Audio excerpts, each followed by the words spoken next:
বাবার দেহ পেল না ছেলে, শেষকৃত্য করলো প্রতীকী মৃতদেহ বানিয়ে। বাবার মৃতদেহ পেল না ছেলে, শেষ কাজ করলো প্রতীকী মৃতদেহ বানিয়ে। গতকাল থেকে এই খবরে সর্বপ্রথম দেখিয়েছিলাম আমরা যে ময়নাতদন্তের পর মৃতদেহ অদল বদল আলিপুরদুয়ারে, কিন্তু শেষে আর বাবার মুখ দেখতে পেল না ছেলে এবং তার পরিবার। ঘটনাটি আলিপুরদুয়ার জেলার কামাখাগুড়ি সুপার মার্কেট এলাকার একটি হোটেল কর্মীর অস্বাভাবিক মৃত্যুর পর ময়নাতদন্তের জন্য জেলা হাসপাতালে পাঠায় পুলিশ এবং ময়নাতদন্ত শেষে মৃতদেহ বাড়িতে আনলে পরিবারের চোখে পড়ে সেই অদল বদল।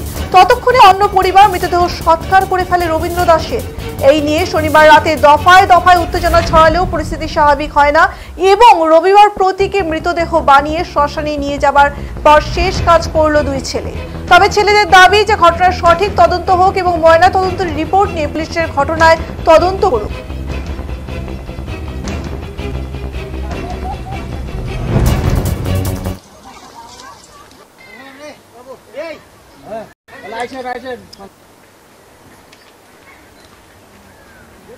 কাজ আজকে সম্পূর্ণ হলো এখন নাকি? হ্যাঁ, এখন করলাম।